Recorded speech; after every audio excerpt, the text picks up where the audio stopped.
Entonces, siendo las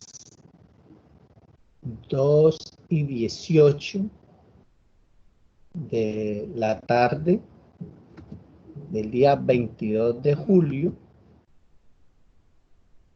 del año 2020,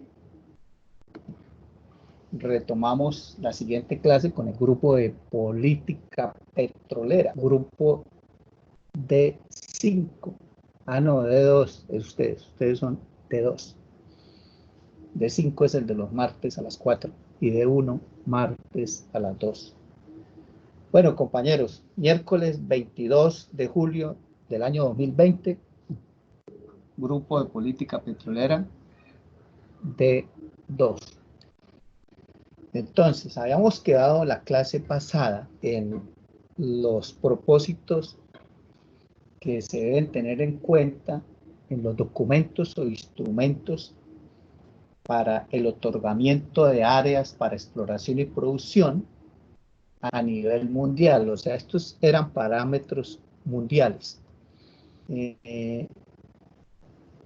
Antes de entrar a la parte de la política petrolera en Colombia, yo creo que hoy quedamos listos para ya la próxima clase hacer un análisis de la política petrolera en Colombia que está vigente, que es el contrato de concesión moderna.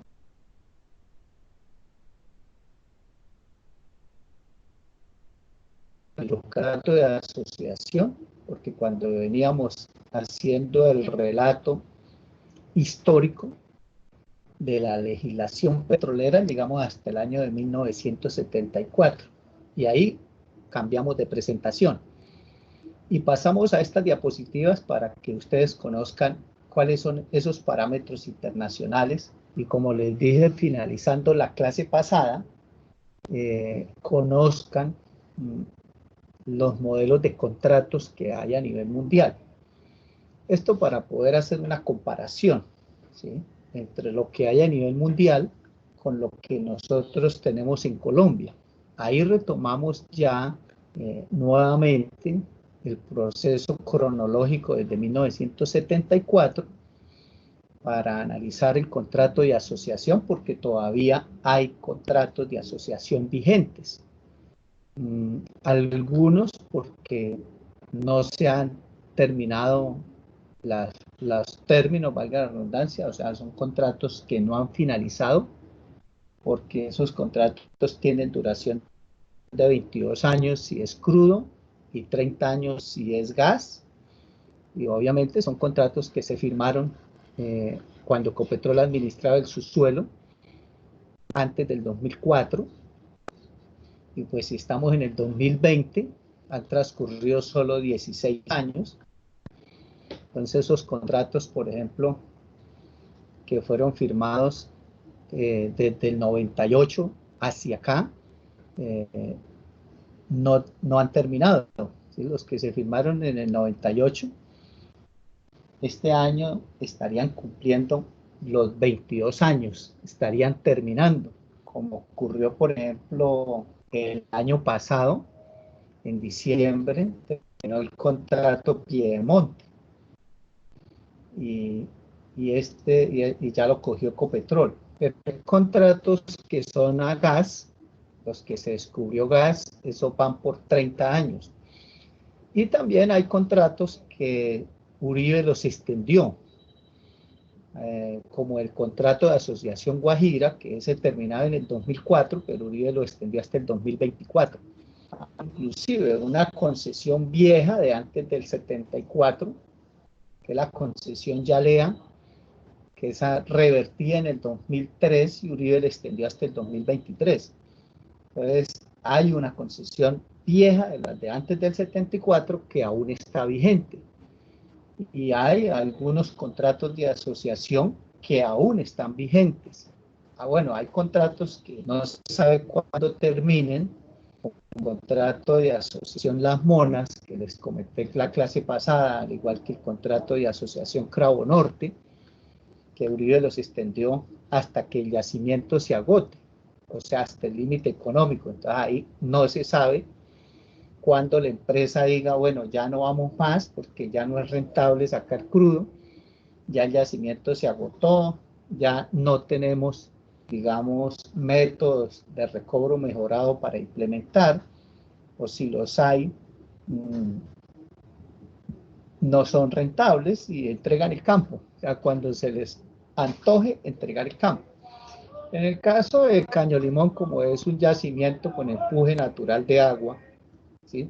Es energía infinita, por eso se les llama yacimientos infinitos.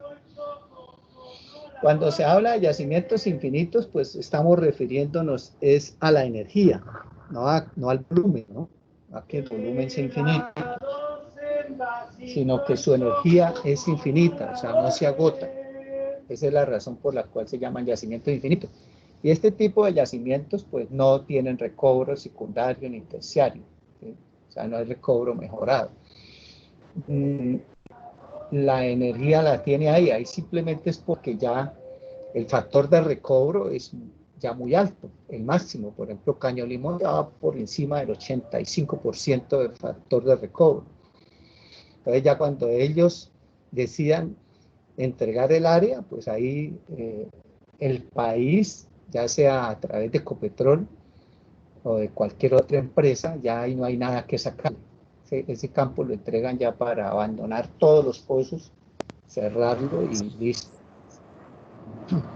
Bueno, ¿alguien prendió el micrófono? Bueno, entonces, compañeros, cuando prendan el micrófono es porque van a preguntar algo, para estar entonces atentos. Entonces, basado en lo que estamos viendo a nivel mundial, tanto de los parámetros que se tienen en cuenta para la contratación y basado en los diferentes tipos de modelos, repito, vamos a entrar a hacer ese análisis la próxima clase, ¿sí? De lo que es el contrato de asociación, porque como les he dicho antes, el 70% de la producción actual del país proviene de campos petroleros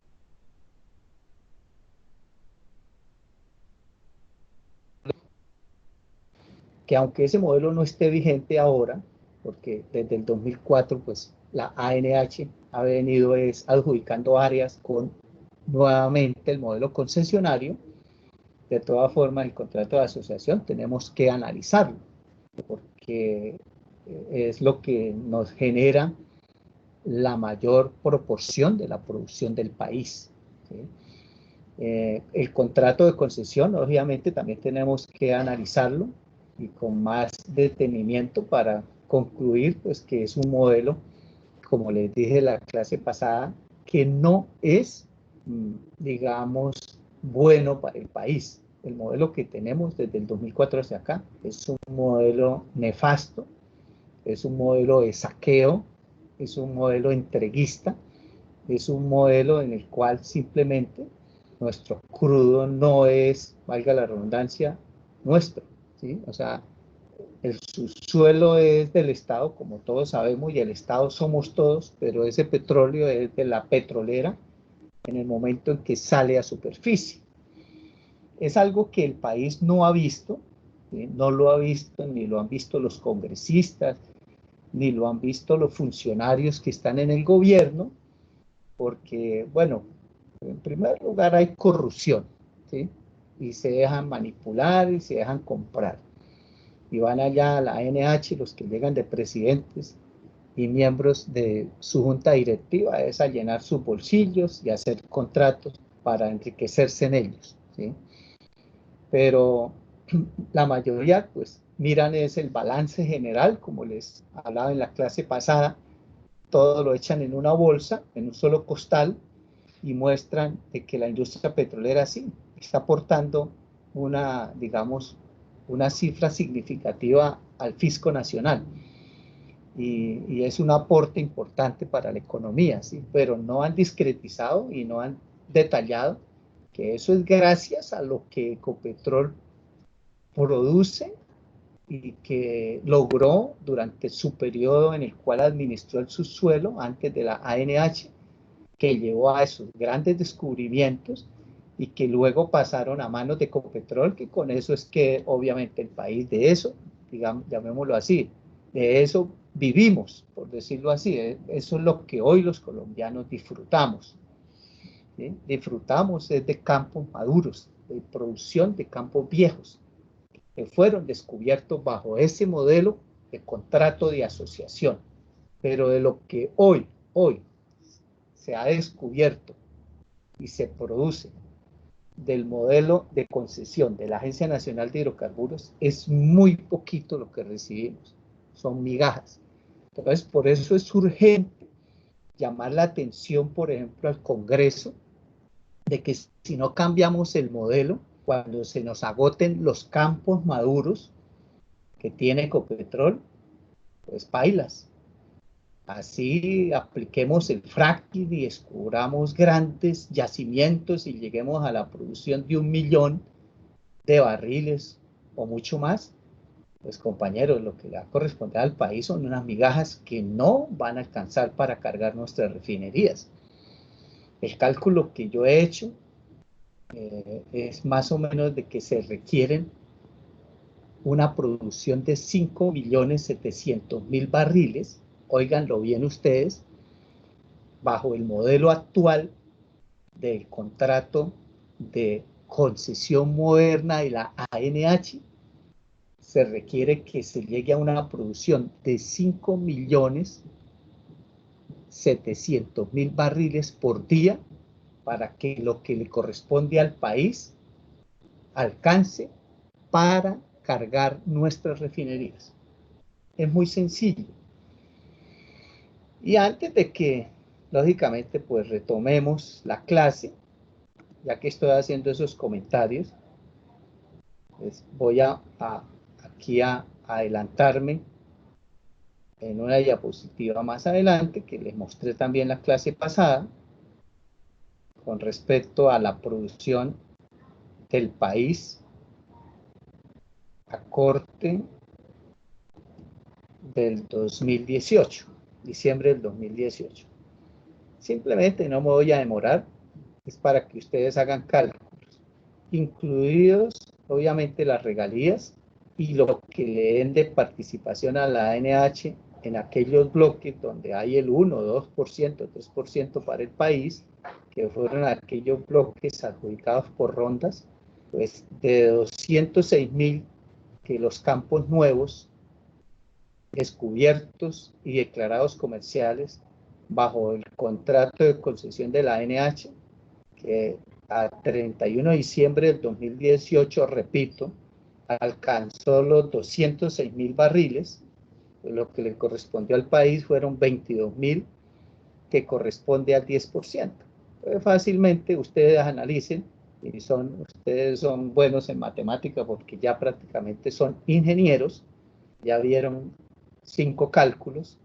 Entonces, compañeros, suben aquí 240.000 que necesita la refinería de Barranca Bermeja y 150.000 que necesita la refinería de Cartagena.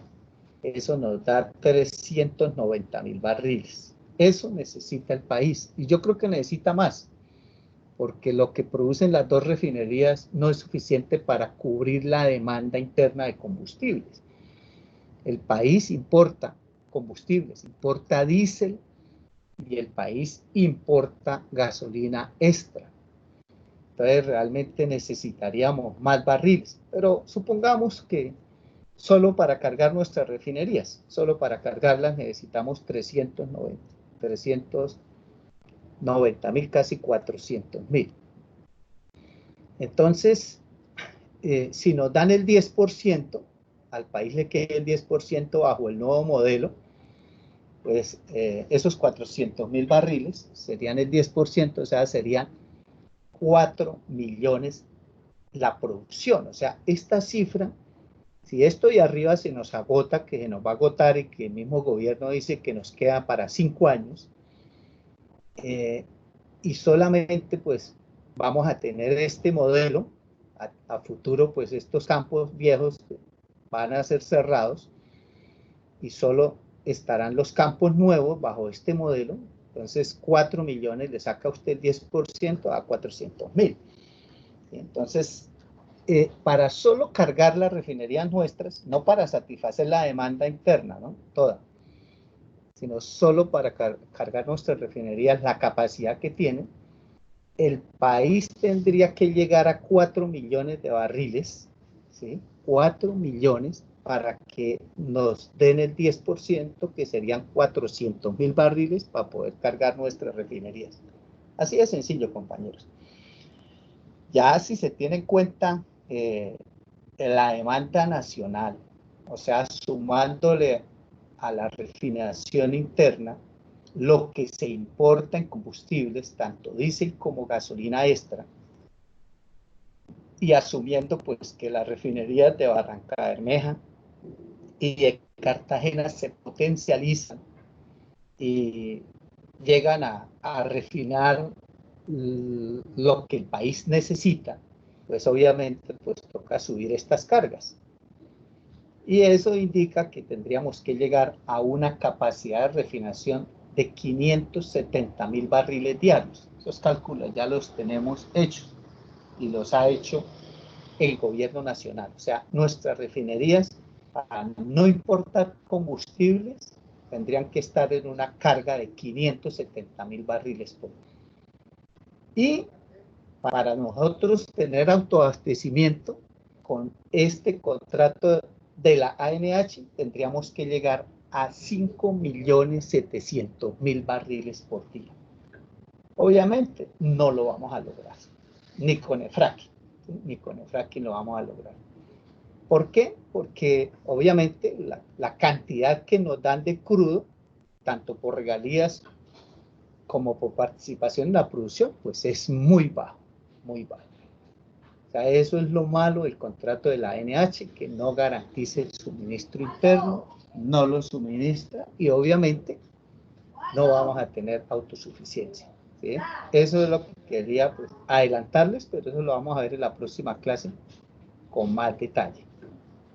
Entonces, volvemos aquí a la diapositiva que quedamos la clase pasada, ¿sí? Entonces, hay que tener en cuenta con algo importante. Queda claro de que ese modelo de la ANH, la conclusión que vamos a sacar dentro de 8 días es que hay que cambiar ese modelo, hay que cambiarlo.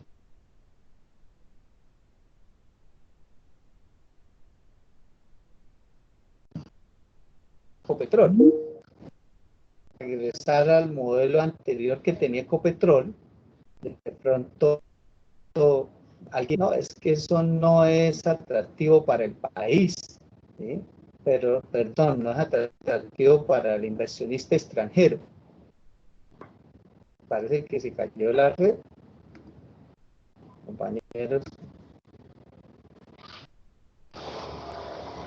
¿Ustedes me están escuchando? Sí, sí, señor. profe. Se le escucha. Es que me salió ahí un letrero, insuficiente capacidad de red.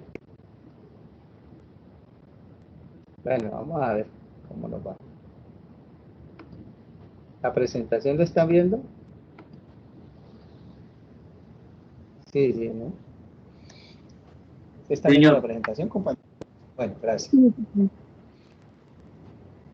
Bueno, entonces, como les decía, también finalizando la clase pasada, puede ser que muchos digan, regresar al modelo de contrato de asociación donde la participación para el país es muy alta, pues va a llevar a que los inversionistas extranjeros no lleguen, ¿sí? También puede ser, eso es válido.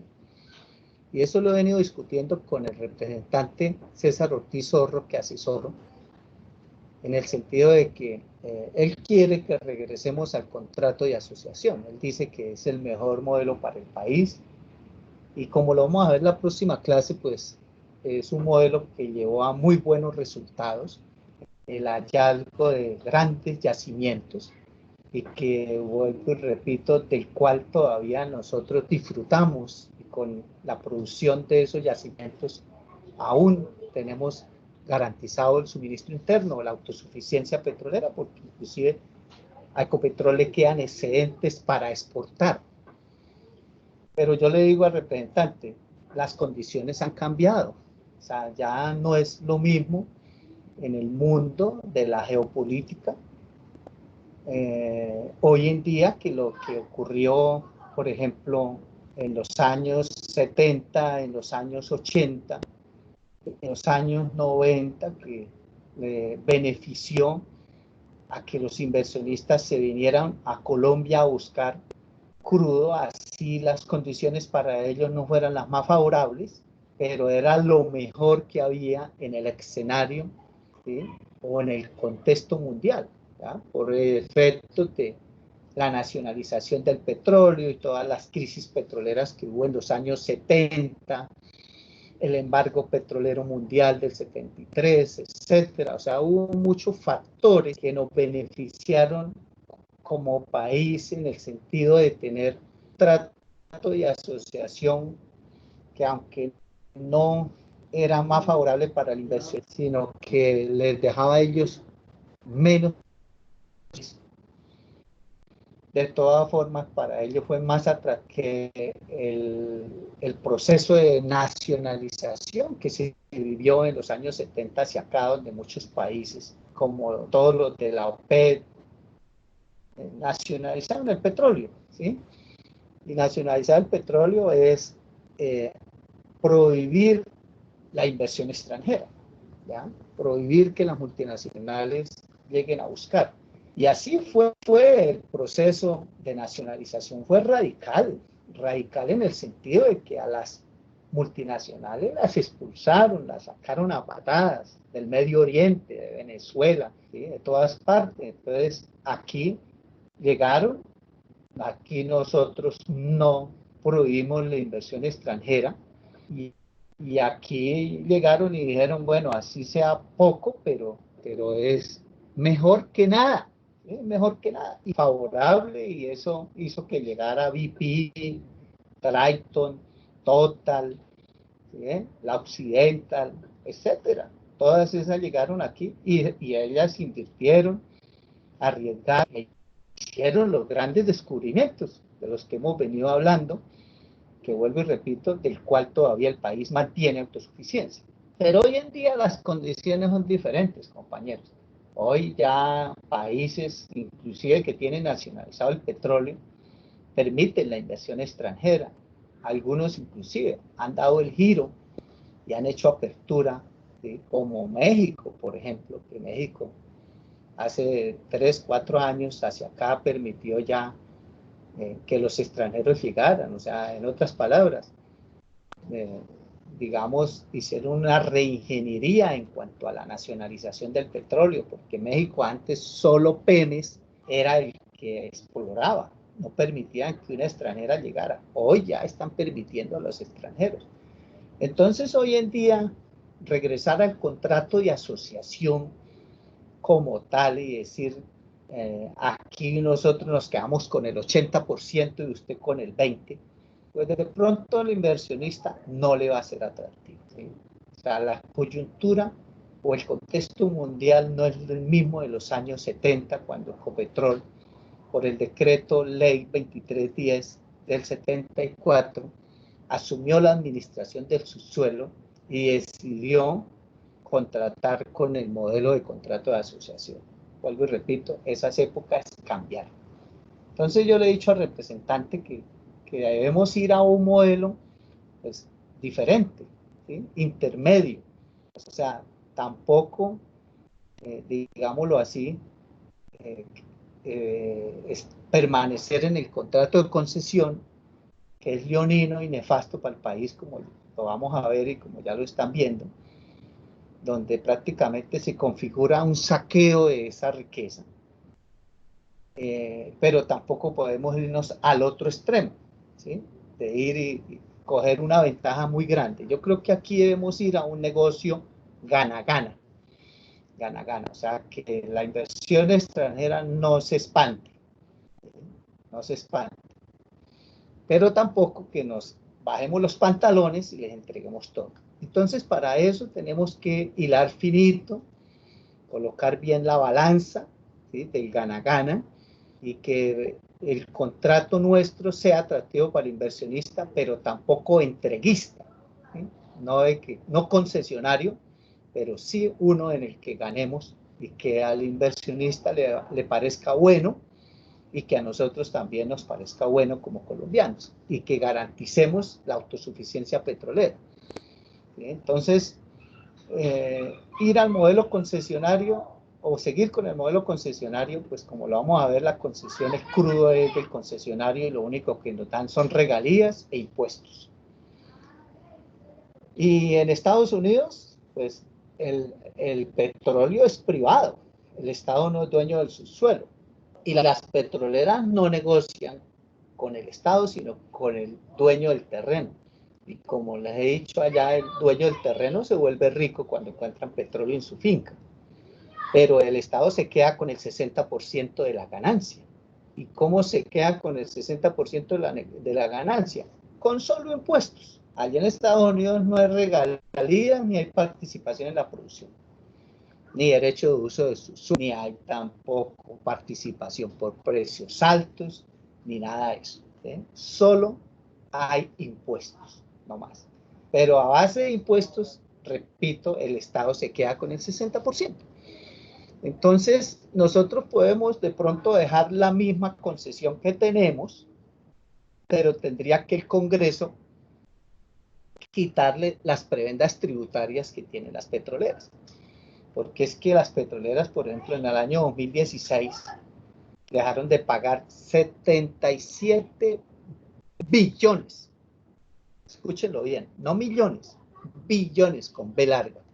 O sea, 77 millones de millones nos dejaron de pagar en impuestos en el año 2016. ¿Por qué? Porque ellos tienen en el estatuto tributario, ellos son las empresas petroleras, tienen 229 prebendas tributarias. 229.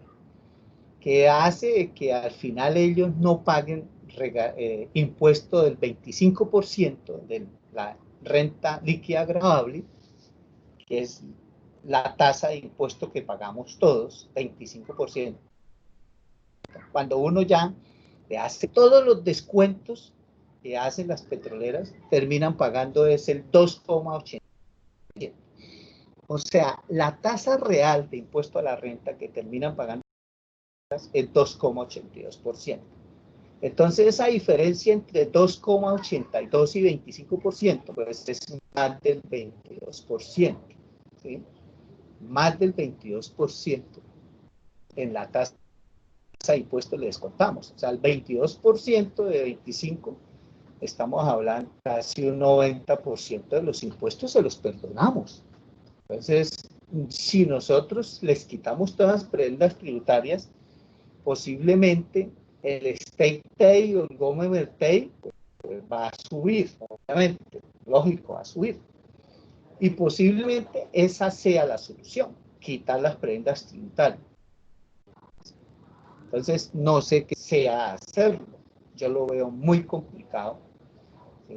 Que el gobierno en el Congreso de la República, bueno, y no lo va a hacer el gobierno, que un congresista como César Ortiz Sordo logre que le quiten las prendas tributarias a las petroleras, no creo que lo logre, porque él no es de la comisión que tiene que ver con los impuestos, que creo que es la comisión tercera y la cuarta, que es la de presupuesto.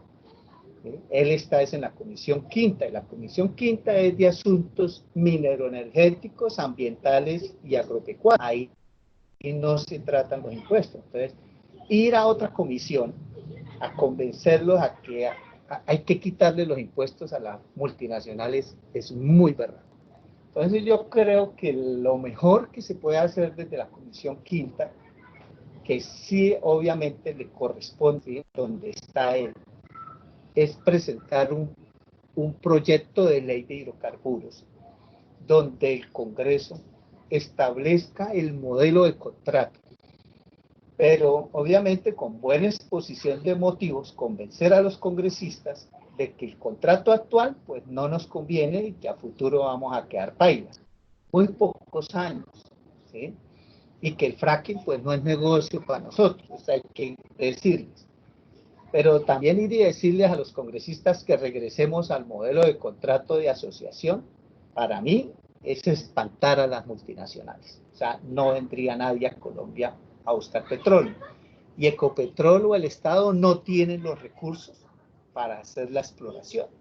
Entonces, por eso hay que ir a un contrato intermedio entre esos dos. Y por eso también es necesario que conozcamos, como les dije finalizando la clase pasada, es necesario que conozcamos los otros modelos de contratos, ¿sí?, que existen, a ver cuál es el modelo que más se acomodaría a un modelo intermedio entre contrato de asociación y concesión que sea gana-gana. Esa es la idea, compañeros. Entonces, dentro de las variables claves que se deben tener en cuenta en un proceso, digamos, de contratación para la búsqueda y explotación de hidrocarburos, pues se debe tener en cuenta primero que debe haber una división de la renta petrolera. O sea, eso es lo que estamos hablando, ¿sí? Debe haber un gana-gana. O sea, que el inversionista se lleve todo lo que encuentre y nosotros nos quedemos viendo un chispero, sino que se reparta la renta petrolera. ¿Qué es la renta petrolera? La renta petrolera, lo voy a explicar más adelante, posiblemente en la próxima clase, pero así les adelanto un grosso modo. La renta petrolera es la ganancia que deja el negocio, la ganancia que va a dejar el negocio. Y la renta petrolera está compuesta por varias variables, pero en términos generales, repito, es la ganancia que deja el petróleo o el negocio. El negocio deja una ganancia y la idea es que se reparta esa ganancia. Lo segundo clave que tenemos que tener en cuenta es la división del riesgo exploratorio. O sea, el contrato de asociación que tenía Ecopetrol, o tuvo Ecopetrol del 74 hasta el 2003, era un modelo en el cual el país no arriesgaba. El país no arriesgaba. Ecopetrol le entregaba el área al inversionista extranjero y le decía, compañero, arranque de cero. Arranque de cero. Y si Ecopetrol hacía exploración macro, o sea, si Ecopetrol llegaba a invertir en un área, en fotografía aérea, barrera satelital, magnetometría, gravimetría, hacía sísmica, perforaba pozos estratigráficos, si le corría registros, y hacía geología de superficie, hacía paleontología, geoquímica, bueno, todo eso que se hace al principio, en forma macro, en la exploración. Si Ecopetrol lo hacía, esa área estudiada, Ecopetrol no la adjudicaba a nadie. O sea, Ecopetrol se la reservaba para Ecopetrol hacer exploración en forma directa, ¿sí?, sin sociedad con nadie. Recuerdo que el contrato de asociación de Ecopetrol era un contrato de socios. Era socio Ecopetrol con el inversionista. El inversionista no iba solo, asociado con Ecopetrol. En el modelo que hoy tiene la ANH, el inversionista va solo. Ahí la ANH no va de socio. Pero en el contrato que tenía Ecopetrol de asociación, Ecopetrol le dejaba el riesgo exploratorio al inversionista. Ecopetrol le decía, el crudo está en el subsuelo y es nuestro. Usted lo tiene que buscar. Y si no encuentra, de malas, ¿sí? Y si encuentra, ahí miramos cuánto hay, evaluamos esas reservas, hacemos flujos de caja y si nos cierra financieramente, usted me presenta un plan de desarrollo, yo lo reviso y si vemos que el negocio es rentable para los dos, pues le doy comerciabilidad y se comercializa. Ese era el modus operandi de Ecopetrol. Y ahí sí, a partir de ya el desarrollo, después de que ya se descubría y se veía que era atractivo lo que se había descubierto, ahí sí Ecopetrol entraba a poner billete. Ya, o sea, Ecopetrol iba a la fija. Ecopetrol solo entraba si ya se había descubierto. O sea que Ecopetrol, digámoslo así, el país no perdía. ¿Sí? Pero yo sí creo que hay que digamos, también el riesgo exploratorio, también tenemos que compartirlo con el inversionista. En estos momentos coyunturales mundiales, regresar al modelo de Ecopetrol y que el inversionista extranjero haga la exploración solo y asuma ellos solos el riesgo, compañeros, yo no creo que nos lleguen inversionistas extranjeros, no creo. ¿Por qué? Porque esto es un negocio competitivo y lógicamente hay muchos países que están ofreciendo mejores condiciones a esos inversionistas, entonces ellos se irán para donde tengan mejores condiciones. Entonces la ANH sí hace división del riesgo exploratorio. Lo malo es el primer punto, ¿sí? De que le hace la exploración inicial al área, que es lo que se llama calentamiento de cuencas, ¿sí? La ANH calienta las cuencas, y después de que ya las calienta, llamémoslo así, entonces llama a la ronda, que llama a la convocatoria, hace la convocatoria y entrega las áreas sin participar. Que inclusive a mí me parece que eso es un daño fiscal y un detrimento patrimonial. Más un daño fiscal porque la ANH eso es unas inversiones que luego no las recupera. ¿Sí? Entonces yo digo, ¿para qué hace el calentamiento? Porque la ANH sí hace magnetometría, gravimetría, fotografía aérea, barrida satelital, hace sísmica, perfora pozos estratigráficos, que inclusive la UIS, la Escuela de Petróleo, le ha hecho muchos pozos a la ANH, corre registros, hace todo eso y después de que ya tiene una gran cantidad de información, entrega el área a un concesionario con cero para la ANH, o sea, con cero para el país. No me parece, ¿sí? Entonces, si hace división del riesgo exploratorio, que es lo que tenemos en el punto 2, la ANH debe también hacer una división de la renta petrolera y debería de ir en una participación, ¿sí? Importante, no el 1% o el 2%, porque es que lo que hace la ANH es que entrega el área bajo subasta, o sea, una licitación, y le entrega el bloque al mejor postor. ¿Quién es el mejor postor? Al que le ofrezca más participación en la renta petrolera. ¿Pero cuánto le ofrece? El 1%, el 2%. Usted va a mirar los contratos de, por ejemplo, para el fracking, el bloque que más ofrece es Valle Medio Magdalena 2, que ofrece el 3%, es lo máximo.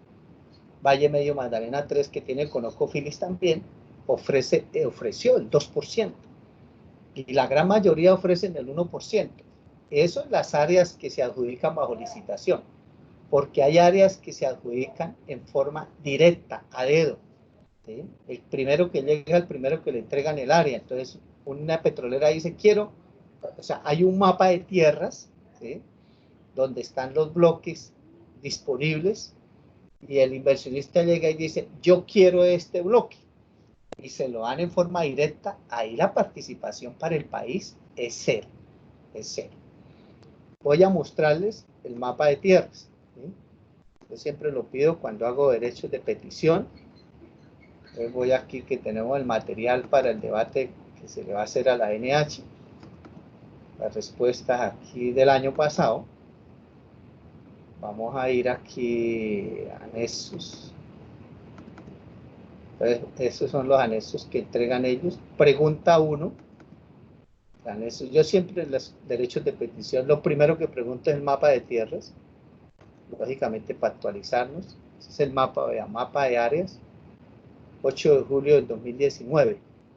Ahorita el representante César Ortiz, lo voy a mostrar, hoy está radicando un derecho de petición. Aquí está cuestionario final, es para fracking, pero hay otro. Cuestionario, este es el de CENIT, que vamos a hacer también otro debate y control político. Aquí está. Ese es otro texto, espérense. Míralo aquí. Derecho de petición para el debate y control político. Eso, vea, dice 21 de julio, o sea, es ayer, hoy es 22. Entonces, ayer se envió este cuestionario de derecho de petición, en el cual, vea, el primer punto, ¿sí? Mapa Nacional de Tierras actualizado de la ANH. Siempre lo pedimos, siempre. Todos los derechos de petición siempre se piden. ¿Para qué? Para tener ese mapa actualizado para el debate, ¿ya? Entonces ahí, así lo hicimos el año pasado, es que estaba yo aquí. Y entonces ahí en ese mapa de tierras, que está aquí, pues ahí está, vamos a mirar la simbología, lo que está en rojo son ya campos productores, y aquí aparece la simbología. Miren, voy a ampliar aquí.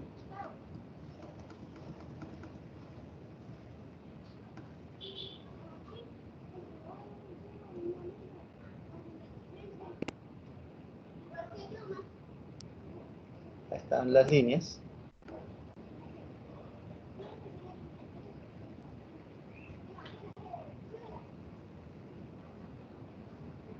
Aquí está la simbología. Espérenme, subo un poquito. Entonces, memorícenla. Entonces, los bloques que están en amarillo son áreas que ya se entregaron y están en exploración. Los que están en rojo son áreas que ya están en producción. Los que están en moradito son áreas que están en evaluación técnica. ¿Sí? O sea, es la evaluación que hace la ANH previamente, antes de entregar el área. ¿Ya? O sea, son las áreas que están, que ya les dije, o sea, lo que la ANH invierte en el calentamiento de cuencas. Son bloques que la ANH está evaluando. Lo que está en gris, no sé cómo lo vean allá ustedes, como grisecito, son las áreas que están disponibles para entregar. Lo que está en naranja son áreas reservadas. Normalmente son áreas que tiene Copetrol reservadas porque el decreto ley 1760 del 2003 permitió que Copetrol, antes de entregarle el mapa de áreas a la ANH, o sea, antes de que le entregara el subsuelo a la ANH, se reservara áreas para que Copetrol explorara por su cuenta en forma directa a futuro. Esas son las que están en naranja. Lo que está en verde son áreas de reserva ambiental, parques nacionales, ¿sí? Reservas hídricas, reservas forestales, que no, ahí no se pueden adjudicar. Lo que está en cafecito es porque se encuentra en negociación. Bueno, ahí todo eso es lo que, esa es la simbología. Voy a bajarle para que lo veamos mejor. Voy a bajarlo por aquí, a un tamaño más observable. Entonces, aquí lógicamente está, ese es el mapa de áreas. Como pueden dar cuenta, lo que está más concesionado son los llanos orientales, pero hacia el piedemonte. ¿Ya? Ya hacia este lado, llegando a Venezuela y a Brasil, pues esas áreas no son atractivas porque ahí ya se llega es al escudo guyanés. ¿Sí? Ahí ya usted perfora y encuentra es la formación Guayabo, que es conglomerática, de origen continental. Luego llega la formación León, que es así de origen marino, y después se encuentra el basamento. Entonces ya no se encuentra, por ejemplo, en esta zona, ya usted no encuentra carbonera, ni gachetá, ni nada. Todas esas formaciones, inclusive la roca generadora, llega hasta por acá, a la mitad de los llanos. ¿Sí? Y en Venezuela, pues es igual que acá, todo lo de la faja del Orinoco. Y ustedes se preguntarán, bueno, allá en la faja del Orinoco, ¿por qué sí hay? Bueno, allá porque todo el crudo que se formó aquí, por el hidrodinamismo subterráneo, pues el crudo se fue para Venezuela, pero el crudo se formó en Colombia. ¿Sí? Ese es un fenómeno que siempre yo he explicado en clase. No sé si ustedes lo hayan, los que vieron registros de pozos conmigo en semestres anteriores, yo les explicaba. Por la forma de la cuenca, el levantamiento de la cordillera oriental aquí hacia el occidente, pues entonces hay una zona de recarga en cordillera y el agua se va subterránea, son ríos subterráneos que se van y por debajo pues arrastran el crudo. y se va para Venezuela. Ustedes saben que hay ríos subterráneos debajo del Orinoco, debajo del río Meta, debajo del Amazonas. Hay un río que nace en los Andes colombianos, ecuatorianos y peruanos, y que es más grande que el mismo Amazonas, y va a 12.000 pies de profundidad, y su delta está a más de 200 kilómetros mar adentro en el Atlántico, razón por la cual ahí en esa zona, dentro del mar, se encuentran peces de agua dulce. ¿Por qué? Porque ahí la salida es muy baja debido al río Hamsar, se llama así, río Hamsar, que es un río que va debajo del Amazonas y es mucho más grande que el Amazonas. Entonces, todo ese fenómeno pues también se da aquí. Por eso es que cuando se está perforando, por ejemplo, en Rubiales, y se cruza con el taladro la formación carbonera, la presión se baja, ¿sí? O sea, el gradiente de presión que uno conoce es que a medida que aumenta la profundidad, la presión aumenta, ¿sí? La presión de formación. Pero ahí hay un fenómeno, y es que debajo de Carbonera la presión se cae, ¿sí? Hay una subpresión, y es debido al flujo de agua que succiona y se lleva el agua, ¿sí? Entonces ahí es un fenómeno del río subterráneo que hay ahí. Eso mismo ocurre en el Amazonas y en las cuencas, que hay ese fenómeno, y esa es la razón por la cual el crudo llegó a la faja del Orinoco, que es mucho crudo. Recordemos que son las mayores reservas de petróleo del mundo. Lógico que es crudo pesado, y está pesado porque al ser arrastrado por agua dulce, que esa agua entra de la cordillera, pues es agua que lleva oxígeno, y el crudo, al tener contacto con el oxígeno, se biodegrada.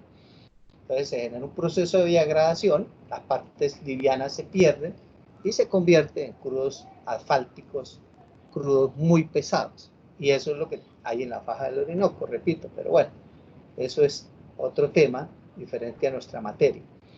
Entonces aquí les decía, el inversionista viene y busca las áreas que están disponibles, y si le interesa las pide, y la ANH pues se las adjudica directamente, con cero para la ANH, o sea, cero para el país, que no me parece tampoco pues correcto. Entonces estamos hablando aquí de que lo clave, o las variables claves, es que esa renta petrolera se reparta, y también se reparta o se divide el riesgo exploratorio. O sea, lo que hace la ANH está bien en el punto 2, ¿sí? Y es calentar las cuencas, calentar las áreas, y cuando el inversionista llegue, que tenga una información disponible. Pero también, o sea, que le ayudemos, ¿no?, a la exploración. Repito, no como lo hacía Ecopetrol, que le decía, hermanito, allá hay un área, pero nosotros allá ni conocemos, ni sabemos cuáles son los linderos, ni qué animales hay, ni nada, ni sabemos qué campesinos están allá ocupando de terreno. La empresa partía de cero, el inversionista. Tampoco no es correcto, repito, volver a ese esquema, porque ese esquema no va a traernos inversión extranjera. Y nosotros, los petroleros, los ingenieros de petróleo, o sea, ustedes pues van a quedar pailas. ¿Por qué? Porque no va a haber trabajito.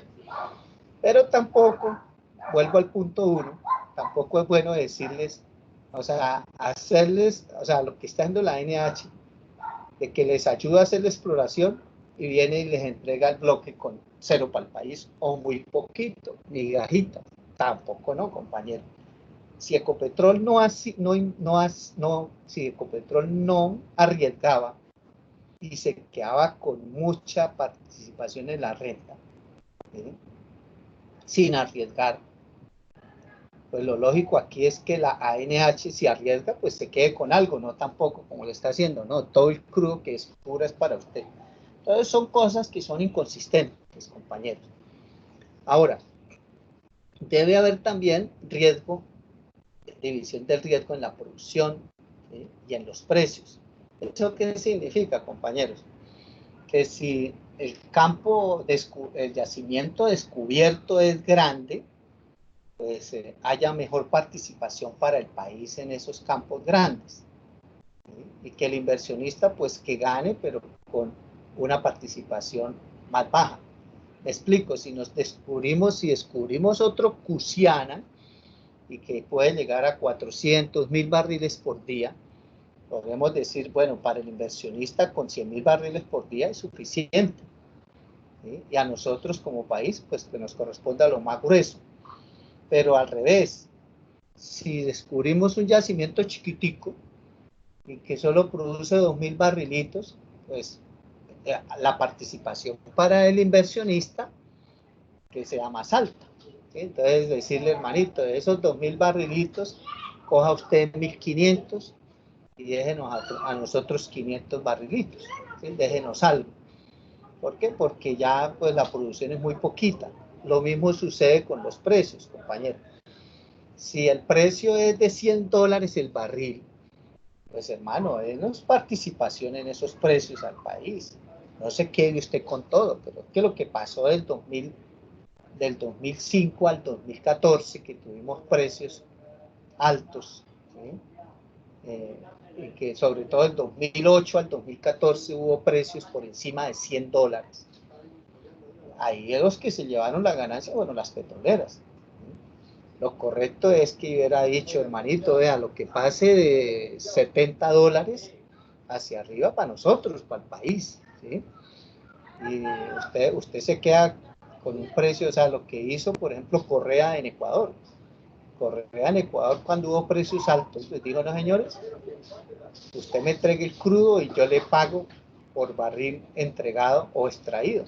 Entonces, cuando el crudo estuvo a más de $100, en Ecuador Correa les pagó entre 22 y $36, dependiendo de qué, de la distancia al mar y del tipo de crudo. En los crudos, por ejemplo, más lejanos de la costa, que se quedaban ya en la Amazonía, pues les pagó a $36. Pero en los crudos cerca a la costa, cerca al puerto, les pagó a $22. O sea, más o menos el promedio de lo que Ecuador le pagó a las petroleras en esa bonanza por barril fue $32. ¿Sí? Y en el mercado internacional pues se vendió a más de 100. Entonces, esa diferencia entre 100 y $32, ¿quién se la ganó? Ecuador. Ecuador, no la petrolera, que fue lo que ocurrió aquí en Colombia. Entonces, Ecuador se ganó $68 por barril en la bonanza. Se la ganó el Estado.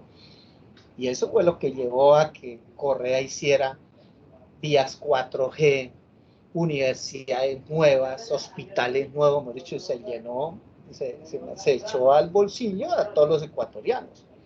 Tal será que lo reeligieron 2 veces. Inclusive lo hubieran podido reelegir otra vez, sino que él no quiso. Y puso a Lenin y Lenin lo traicionó. O sea, hizo lo que hizo Santos con Uribe. Pero esa popularidad que tuvo Correa fue gracias a que supo negociar la riqueza petrolera. Y eso que Ecuador no produce sino 400.000 barriles. ¿Sí? En ese momento nosotros produjimos casi 1.000.000. O sea, el doble de lo que produjo Ecuador lo produjimos nosotros, pero la bonanza se la ganaron las petroleras. Entonces, ahí es donde yo digo que también debe haber una división en esos precios altos, compartir esa ganancia con el Estado. Y en producciones altas, también saber compartir esa producción. Lo mismo ocurre con el cuidado del campo. Ahí también es clave, ¿por qué? Porque cuando la multinacional le dan de que ella maneje el crudo, el campo con autonomía, a ellos les interesa es sacar la mayor cantidad de crudo en el menor tiempo posible. Entonces esos meten válvulas abajo, bombas electrosumergibles de 70 a 80 Hz de cabeza y conifican los pozos y se los tiran los yacimientos. ¿Por qué? Porque no hay una vigilancia, no hay un control en la operación del campo por parte del Estado, que es lo que no hace la ANH. Ecopetrol sí lo hacía.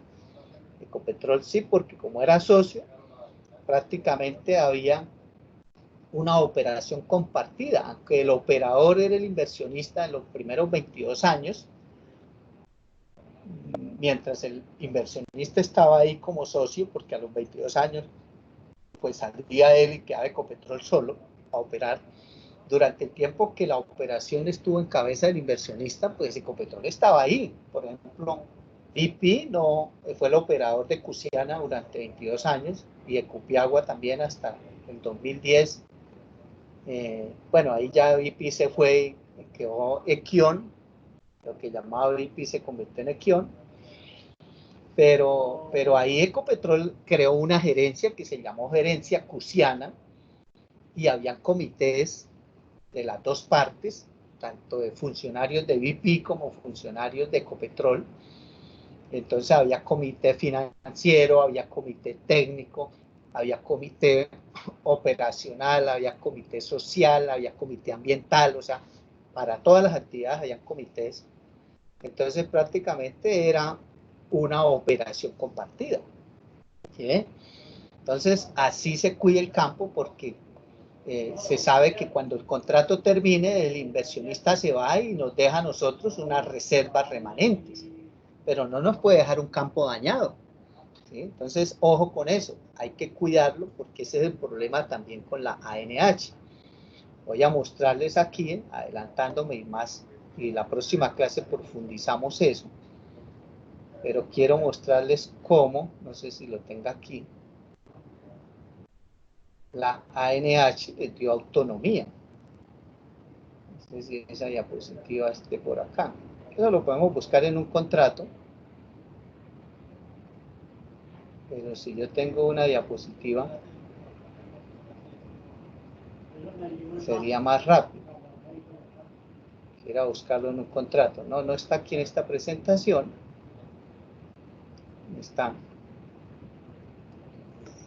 Pero sí venga, busco rápidamente para que lo vean. Salgámonos de acá.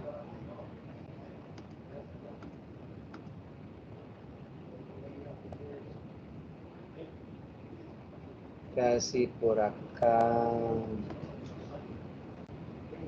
tengo aquí en este material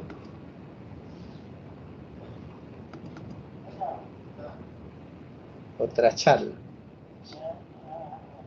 una charla que yo tenga, bueno, en esta de geopolítica,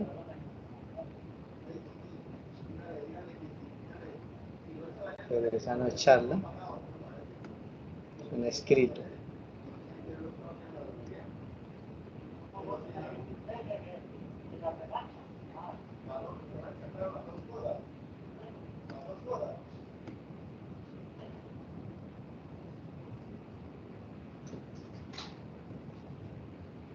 No, aquí no está. Debería haber aquí. Política petrolera. Aquí en estas presentaciones.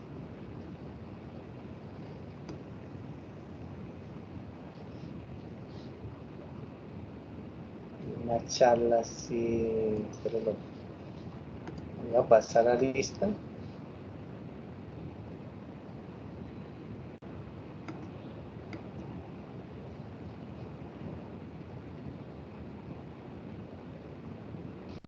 Ver, lista. Así lo busco más rápido.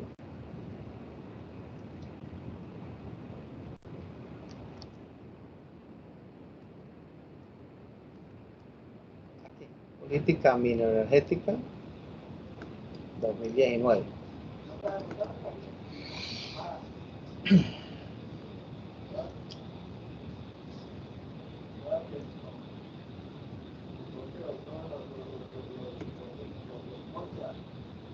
Bueno, este es el material que vamos a ver en el segundo capítulo.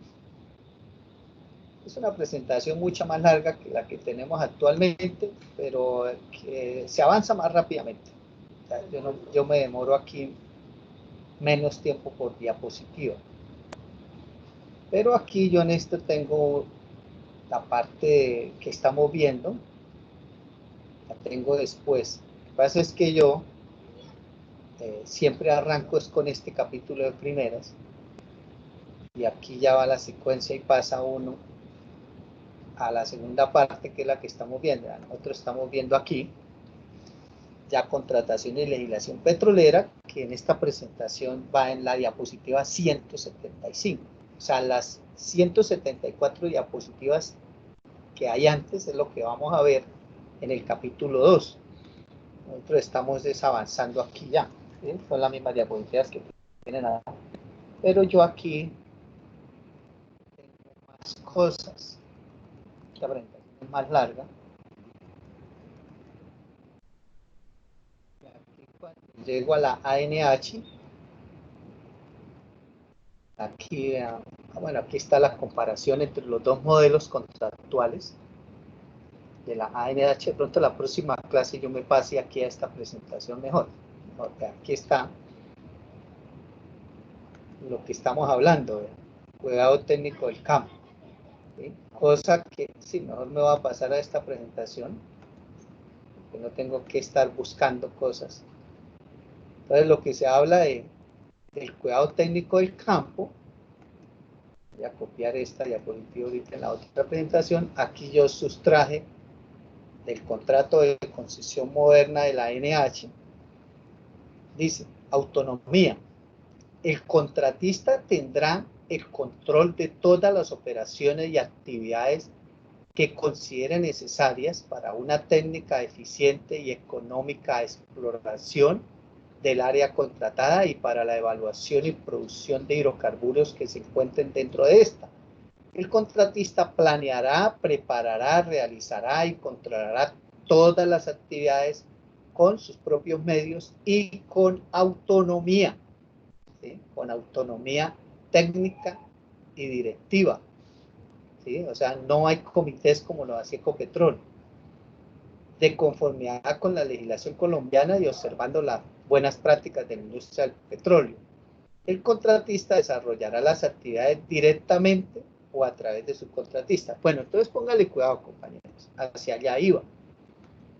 Ecopetrol sí participaba en la operación, la toma de decisiones, ¿sí? O sea, lo que yo digo aquí, Ecopetrol hacía coadministración, ¿sí? Había coadministración.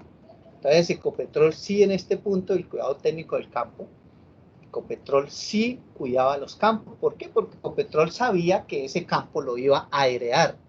O sea, que a los 22 años el inversionista se iba y quedaba Ecopetrol solito. Haga de cuenta, y siempre lo digo como ejemplo o analogía, que su papá le diga a usted, vea, el carrito que yo tengo se lo voy a airear. Se le queda a usted, ahorita que a mí me dé el COVID-19 y me muera, entonces el carrito le queda a usted. Entonces usted lo cuida, ¿sí? Y ya si ve que su hermano o su mismo papá lo coge y le va a dar cachucha duro y se va a asaltar un policía y lo pasa con mucha velocidad y entonces va a dañar los soportes y las suspensiones, entonces usted le dice, oiga, cuidado marica, porque usted me va a dañar el carro, porque usted ya sabe que el carrito le va a quedar a usted. Y eso es importante aquí, o sea, nosotros no podemos tampoco permitir lo que está haciendo la ANH, de darles autonomía porque el inversionista acaba con los campos. Lo que quiere es sacar la mayor cantidad de crudo posible, ¿sí? Rápido, y obviamente pues se tiran los yacimientos, como ya les di un solo ejemplo.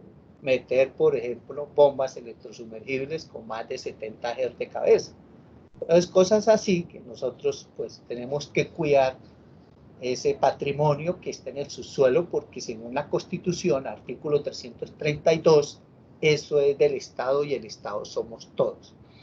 Bueno, regreso a la presentación inicial porque la tengo porque es más corta. La presentación que llevo es más corta porque es un resumen.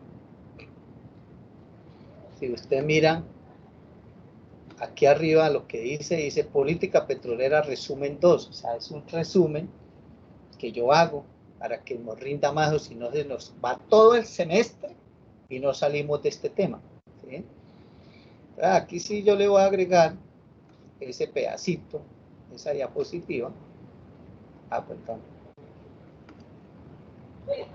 porque lo hice mal. Tampoco me está funcionando.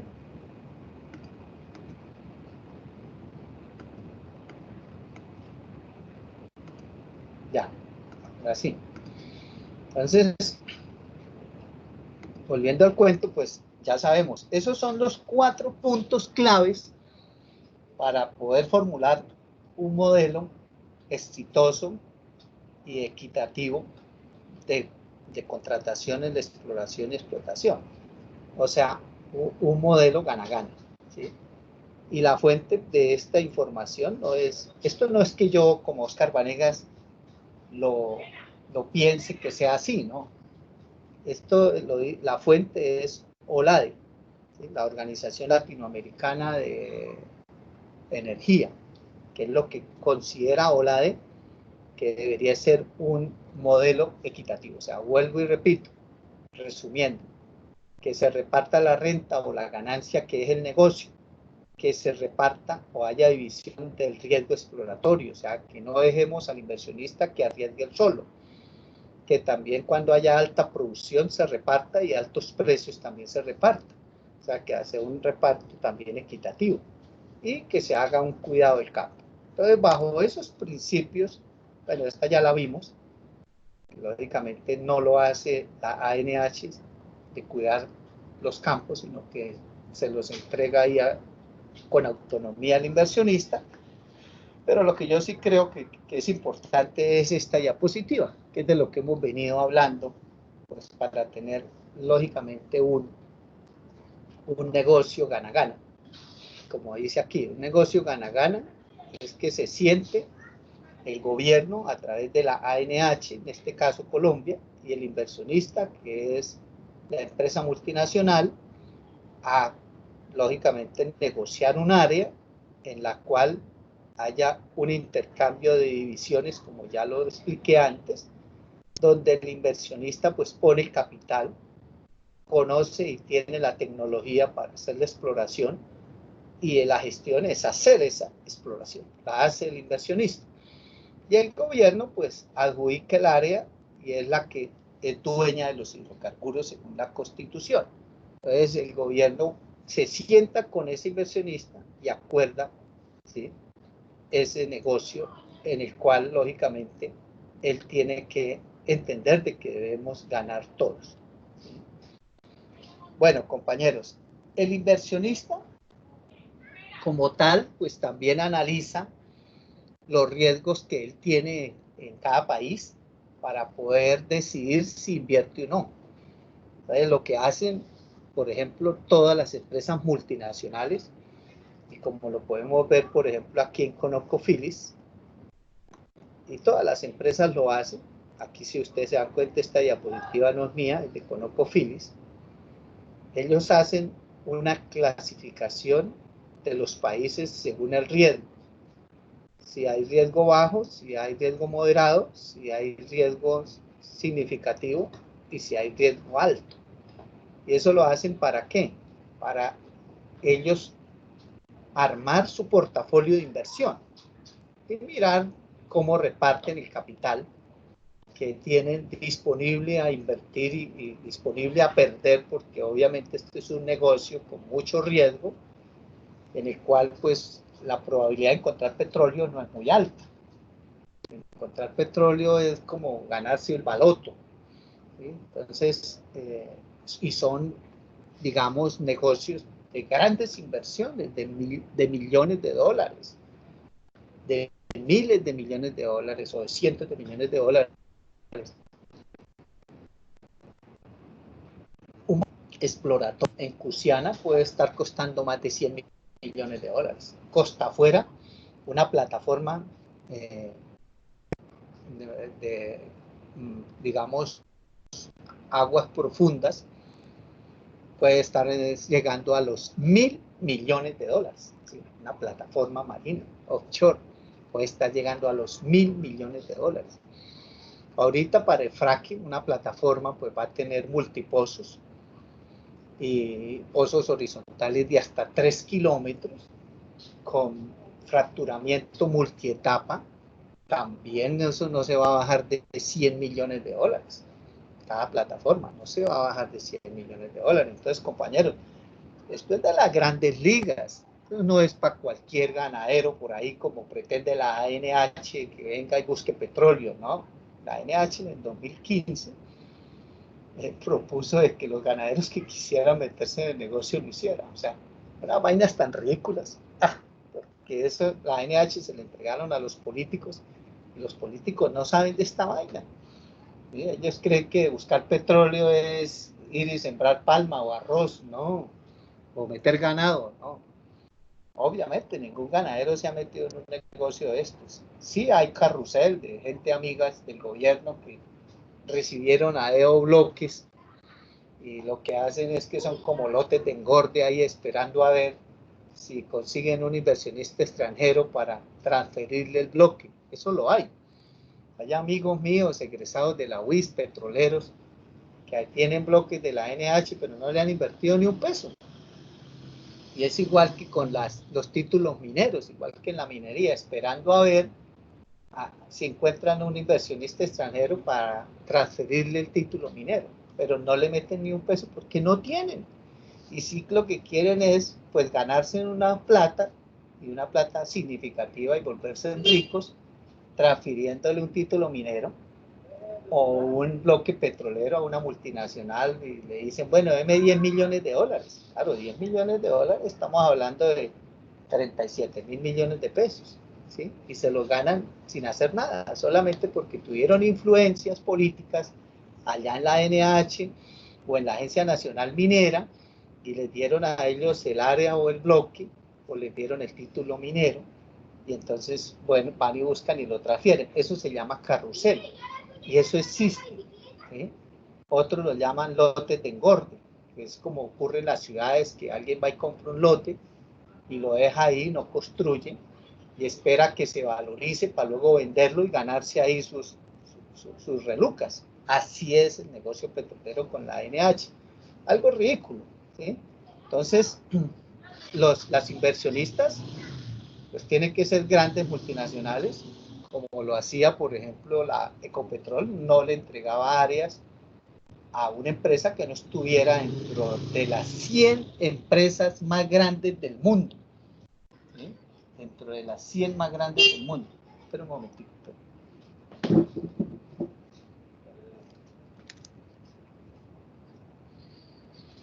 ¿Sí? ¿A quién busca? ¿Quién? No.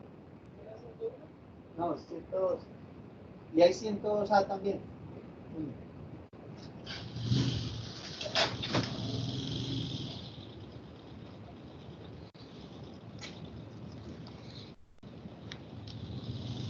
Qué pena, creía que me estaban buscando. Bueno, compañeros, entonces, volviendo al cuento, Ecopetrol siempre exigía que quien quisiera tener un área o un bloque, pues tenía que estar clasificado entre las 100 empresas más grandes del mundo.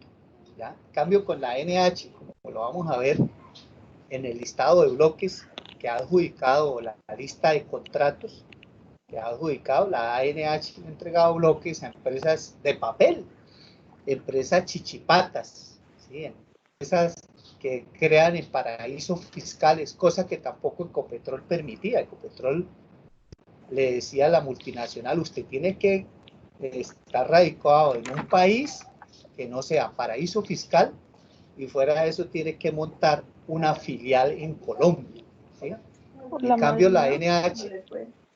Estoy todavía. Alguien por ahí que se abrió el micrófono. Bueno, entonces repito, la ANH lo vamos a ver cuando analicemos la próxima clase. La entrega de bloques por parte de la ANH se la ha entregado a empresas que nadie conoce. Si uno suma cuántas empresas han recibido bloques de la ANH, vamos a encontrar una lista de más de 100 empresas que han recibido bloques. ¿Y dónde están esas 100 empresas? ¿Sí? Y si uno le pregunta a la ACP, la Asociación Colombiana, la Asociación Colombiana del Petróleo, que es la ACP es la que aglutina a las empresas eh, digamos, operadoras, ¿sí? Las que buscan petróleo, se lo expliqué la clase pasada. Y digamos, en ese grupo de empresas no hay más de 50. Yo creo que hay como 45 empresas asociadas a la ACP, que Ecopetrol no está asociada a la ACP porque Ecopetrol es el gobierno, ¿sí? Entonces, si hablamos de que hay 46 empresas en la ACP y uno va y mira el listado de empresas que han recibido bloque de la ANH, eso pasa de 100. Entonces uno dice, bueno, ¿dónde están las otras empresas que no están afiliadas a la ACP? Son empresas de papel. Y usted va y mira, ¿dónde se creó esa empresa? Para allá en las Islas Vírgenes, en las Islas Caimán, en Bermudas, en Panamá, en Suiza, o sea, en paraísos fiscales donde no llega la Fiscalía, ni la Contraloría, ni la Procuraduría, ninguna terminada en IA. Entonces uno dice, ¿a quién le entregaron eso? Entonces cuando usted se da cuenta, esa empresa de papel es de un hijo de un congresista o de un exministro. O sea, en la época de Uribe repartieron eso como si fuera, o feriaron, ¿sí? Y le adjudicaron inclusive campos menores, campos marginales, a personas que tenían influencias con el uribismo, y muchos pues hicieron su billete también. Yo conozco y tengo amigos egresados de la UIS que tienen sus empresitas y tienen sus bloques, pero no han invertido. Uno ve que recibieron bloques en el 2006 y todavía el bloque está vigente, ¿sí? Todavía está vigente, lo tiene ahí, aparece dentro de la lista de bloques, porque eso también lo pido yo, o lo pedimos en derecho de petición. Si miramos este que pasamos, que hoy se radicó, punto 2, listado de contratos de concesión moderna, IR, impuestos regalías para exploración y producción de hidrocarburos adjudicados por la ANH desde el 2004, mediante contratación directa, ¿sí?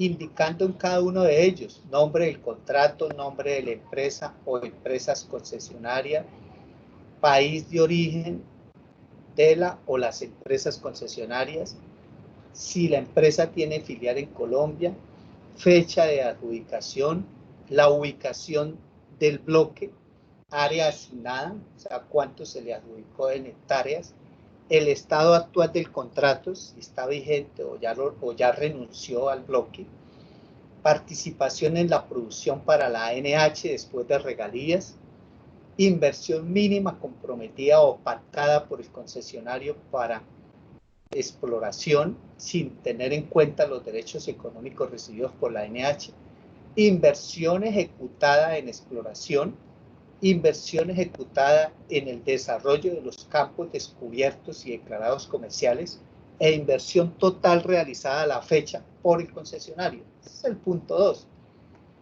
Y aparte se les pide el listado de contratos de concesión moderna IR para exploración y producción de hidrocarburos adjudicados por la ANH desde el 2004 mediante proceso competitivo y o licitatorio, o sea, rondas, indicando en cada uno de ellos nombre del contrato, nombre de la empresa o empresas concesionarias, país de origen de la o las empresas concesionarias, si la empresa tiene filial en Colombia, fecha de adjudicación, la ubicación del bloque, la área asignada, el estado actual del contrato vigente o renunciado, participación en la producción, ¿sí?, de la ANH,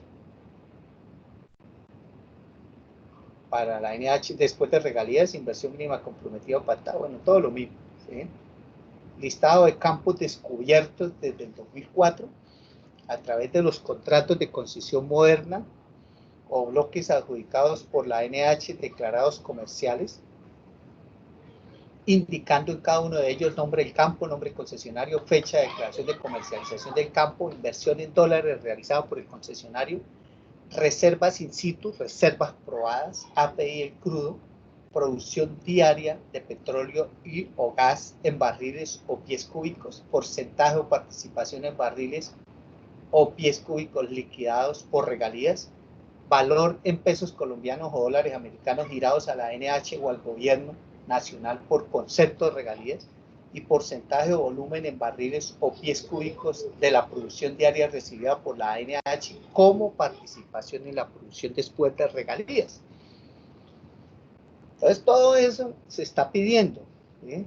Bueno, ya lo tenemos del año pasado y del 2017 y del 2014 y del 2013, porque yo casi todos los años pido eso a través de algún congresista al que esté asesorando.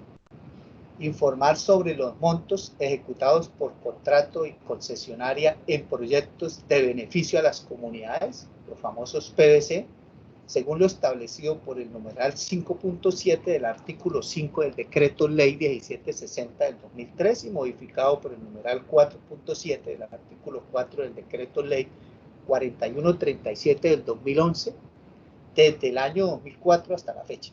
Informar sobre los dineros depositados en los fondos de abandono por contrato y concesionaria año a año desde 2004 hasta la fecha. Favor totalizar el monto existente a la fecha en cada uno de los fondos de abandono. Informar sobre los dineros girados o ejecutados por contrato y concesionaria por el concepto de inversión forzosa de por lo menos el 1%, según lo establecido en la ley 99/93. Favor indicar el nombre de la institución, corporación o entidad territorial a donde se han girado las inversiones forzosas de por lo menos el 1%, o los nombres de los proyectos donde los dineros fueron ejecutados. Si la ANH no tiene respuesta, favor trasladar esta pregunta a la Agencia Nacional de Licencias Ambientales o al Ministerio de Ambiente y Desarrollo Sostenible o a quien corresponda. Informar sobre los montos invertidos en obras y proyectos sociales por contrato y concesionaria con base en los programas de obras por impuestos y obras por regalías contemplados en el decreto ley 883 de 2017 y el decreto 098 de enero 28 del 2020 del Ministerio de Minas y Energía. Favor especificar los nombres de los proyectos y el monto invertido. Si la ANH no tiene respuesta, favor trasladar esta pregunta a la DIAN o a quien corresponda. En los contratos de concesión moderna hierro adjudicados para hidrocarburos convencionales, cuyo periodo de exploración inicial finalizó y se adjudicó extensión o prórroga, hacia ese punto era que yo iba, ¿sí? Indicar las razones por las cuales se hicieron dichas prórrogas. Favor listar los contratos con extensión o prórroga y adjuntar documento oficial que soporte y justifique la prórroga. Bueno, eso era lo que yo estaba buscando, ¿sí? Para decirles que aquí nosotros, pues, como colombianos, tenemos que saber a qué empresas que son de papel, para lo que ya hablamos de carrusel o lotes de engorde, saber a qué empresas la ANH le ha extendido los periodos. ¿Por qué digo esto? Porque ya lo tenemos identificado, de que a muchos les han dado bloques a dedo en el gobierno de Uribe, estoy refiriéndome, en el gobierno de Uribe, que estaba Armando Zamora de presidente de la ANH, que es el actual presidente. Se le adjudicaron bloques a gente a dedo, ¿sí? A amigos del gobierno de Uribe a dedo, y que aún los tienen ahí en periodo exploratorio, que hicieron compromisos de inversiones mínimas que llaman, o inversiones comprometidas, ¿no? Que yo voy a invertir 20 millones de dólares, ¿sí? No voy a demorarme y no voy a abrirle esos archivos porque ya los tengo todos, en el cual se comprometieron, por ejemplo, a invertir en ese bloque 20 millones de dólares. Se lo adjudicaron en el 2006, por decir algo. Estamos en el 2020. El periodo exploratorio es de 6 años. Ese periodo se puede prolongar 4 más si hizo descubrimiento los primeros 6. Y resulta de que van transcurriendo 14 años, estamos en el 2020, ya 14 años, no han invertido ni un peso, y uno va y mira el bloque en qué estado está y dice vigente.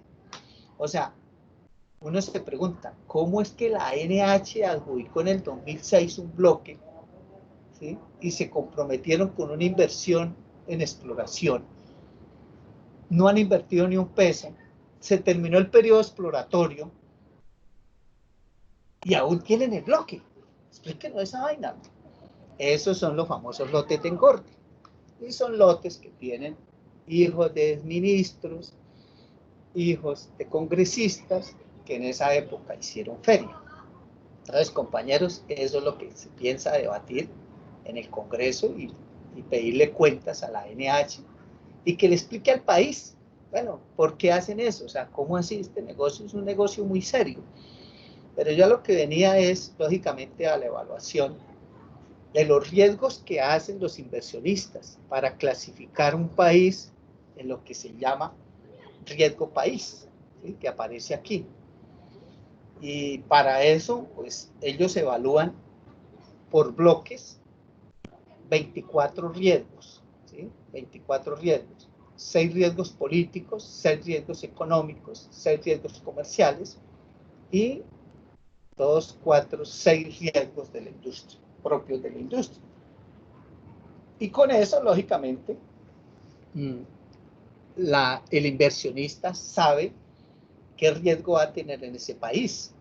Si hay una gran posibilidad de recuperar la inversión, si ese prospecto en ese país es bueno, y de esa forma ellos, vuelvo y repito, arman lo que se llama el portafolio de inversión. Ese portafolio de inversión es para distribuir lo que se llama capital de riesgo. Capital de riesgo es un dinero que ellos tienen disponible a perder, porque saben de que la probabilidad de encontrar petróleo es baja. Más o menos la probabilidad mundial de encontrar petróleo es del 5%.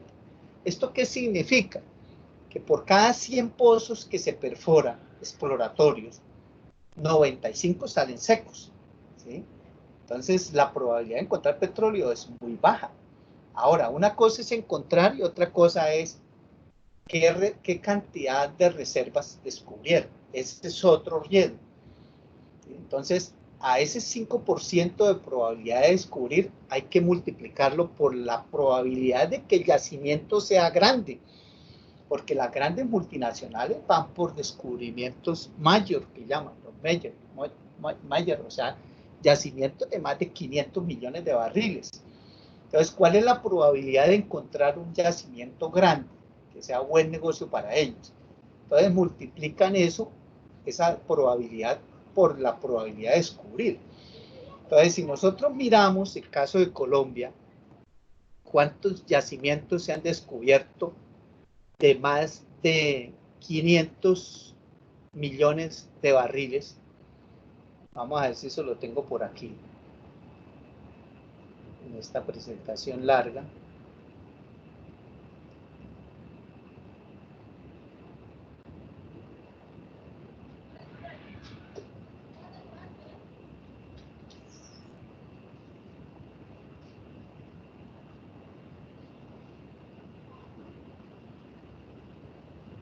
A ver si lo mismo por aquí.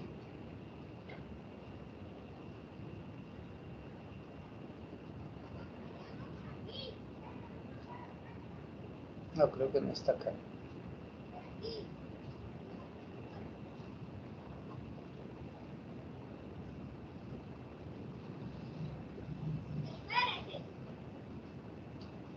De pronto aquí en la parte de geopolítica, ya miro.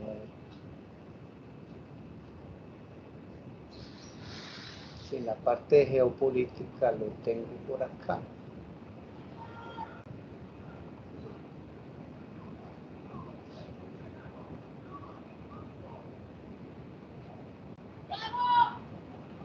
No, no está. No está, pero les doy el dato. En Colombia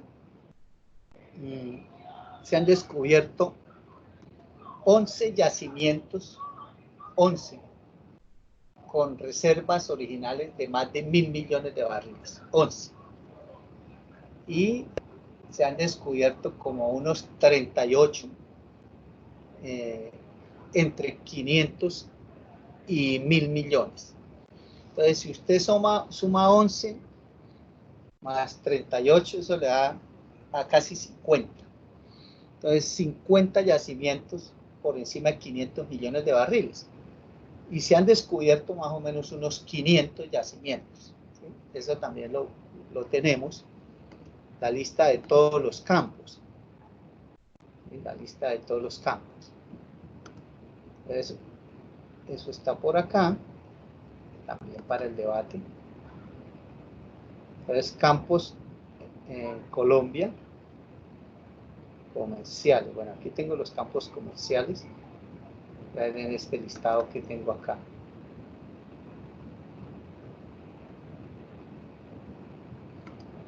Esta es una tabla que estoy haciendo hasta ahora, está incompleta.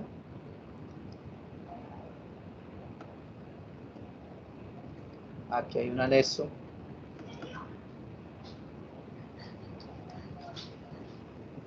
Bueno, este es los contratos de exploración y producción. Vea, por ejemplo, aquí hay un bloque Llanos 39 de Ecopetrol y la Occidental. Fue adjudicado en el 2011 y la inversión ejecutada es cero. Miren, cero, o sea, no han invertido ni un peso y recibieron el bloque del 2011. Y uno le pregunta a la NH, bueno, ¿y ese bloque, en qué estado está? Y mire lo que dice, vigente. O sea, ¿cómo así que Ecopetrol y la Occidental, por ejemplo, recibieron todos estos bloques en el 2011, mire, y se comprometieron, por ejemplo, inversión pactada, 26.800.000 dólares, 25 aquí, 21 aquí, y la inversión ejecutada es cero,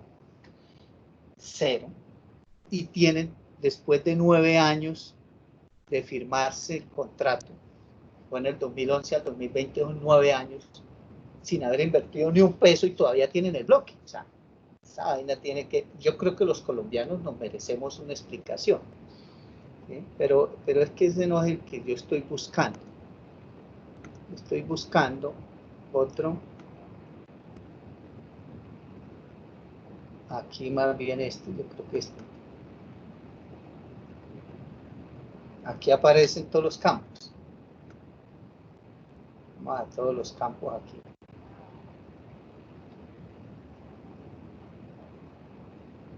Sí, más de 500. Estamos hablando de 532 campos. Entonces, si nosotros dividimos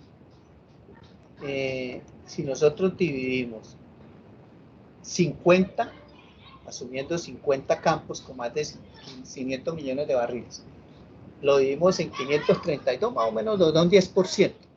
Entonces, compañeros, la probabilidad de que una empresa petrolera descubra petróleo y conjuntamente con el descubrimiento esas reservas sean de más de 500 millones de barriles, es multiplicar la probabilidad del 5%, que es la probabilidad de descubrir, multiplicado por la probabilidad del 10%, que es la probabilidad de que esas reservas sean de más de 500 millones de barriles. Entonces, 0.05 por 0.1 me da 0.005. ¿Eso qué significa, compañeros? Usted sabe que ahí, eso se llama la regla de la multiplicación, y son cuántos son eventos dependientes. Ustedes ya vieron estadística. Bueno, los que la matricularon como electiva. Entonces, ahí le da una probabilidad del 0,5%, compañeros. Entonces, cuando vamos aquí a esta diapositiva y nos vamos a este riesgo de la industria y hablamos del riesgo geológico, ¿sí? En Colombia la probabilidad de encontrar petróleo y que ese descubrimiento sea significativo, o sea, de interés para una gran multinacional, la probabilidad es de 0,5%, o sea, ni siquiera el 1%. Entonces es muy complicado para que un inversionista extranjero venga a buscar petróleo. ¿sí? Sobre todo esas grandes multinacionales. Por eso, desde los últimos, digamos, 25 años, estoy hablando del año 95 hacia acá, las multinacionales grandes no se han interesado por Colombia.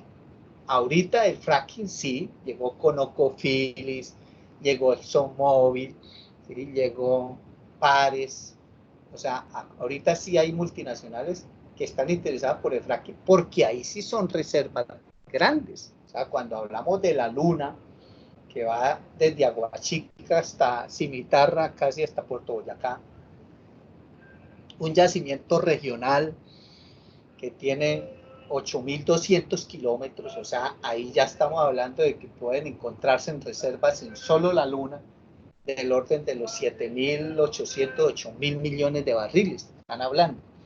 Entonces, ahí sí les interesa. Entonces, compañeros, yo quiero hablarles de estos riesgos también, porque es muy importante que ustedes, como futuros ingenieros de petróleo, tengan en cuenta y tengan claro cuáles son los riesgos que evalúan. Y sobre todo, quiero que ustedes mismos se den cuenta en qué condiciones está Colombia para que esa inversión extranjera llegue. O sea, si nosotros estamos en un país que para el inversionista extranjero sea atractivo venir. Y es necesario, ¿por qué, compañeros? Porque nosotros no podemos irnos a un modelo de contrato como el contrato de asociación con un país que no sea atractivo para el inversionista, porque nos jodemos, o sea, nos pegamos un tiro en el pie, a no ser que queramos nacionalizar el petróleo y que nosotros mismos, como colombianos, hagamos la exploración. No creo, porque no tenemos los recursos para hacerlo, ¿sí? Entonces, sí necesitamos del capital extranjero, sí lo necesitamos. Pero si la probabilidad de encontrar grandes yacimientos es bajo, obviamente nosotros tenemos que ceder en la renta. Tenemos que ceder en la renta. Pero tampoco podemos dejar que venga y nos saqueen, que es lo que está pasando, ¿sí? O sea, no podemos irnos a ninguno de los dos extremos. Vuelvo y repito lo que les dije desde el principio de la clase. Tiene que ser un gana-gana, una vaina intermedia, ¿sí? Bueno, yo voy a dejar ahí, porque ya faltan 5 minutos para las 4. Entonces, no me voy a poner a explicarles estos riesgos ahorita porque ahí me demoro más de media hora y el tiempo que tenemos no es suficiente. Bueno, compañeros, entonces eso es todo por hoy. Voy a cerrar ya la grabación. ¿Tienen alguna pregunta? Aprovechemos estos 5 minutos, 4 minutos para las preguntas que tengan. ¿Tienen alguna pregunta por ahí alguien?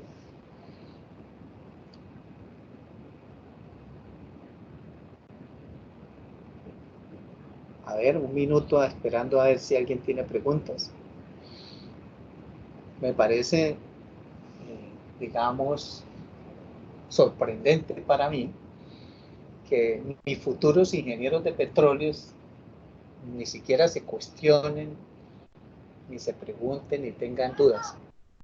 O no entendieron nada, o todo lo entendieron, o simplemente son, son inmunes o no se inmutan en cuanto a la situación del país. Entonces decimos que somos chaquiros, ciegos, sordos y mudos. Y me sorprende, ¿sabe por qué? Porque yo doy estas charlas a comunidades de zonas de influencia, campesinos, muchos sin estudio, y ellos sí preguntan mucho, ¿sí? Les interesa el tema. Obviamente viven en un entorno que su economía está en función del petróleo.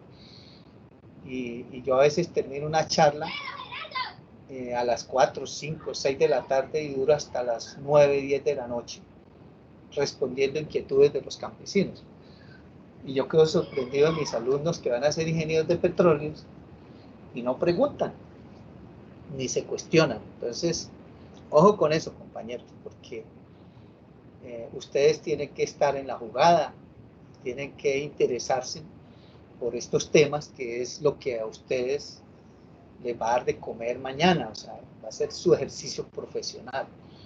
A mí me sorprende, repito mucho, de que ustedes no se inmutan, o sea, todos calladitos, no sé si es que se conectan y se van para otro lado y no están pendientes de la clase o no les interesa la situación del país. Mire, todo esto que estamos hablando aquí, de la forma como se haga la contratación, depende la inversión extranjera, depende la actividad exploratoria y depende su trabajo.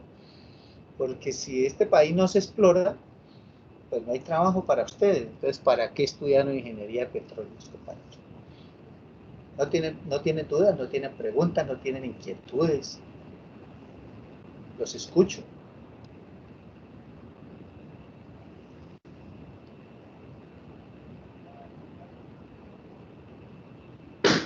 Bueno, veo que nadie pregunta. Pues voy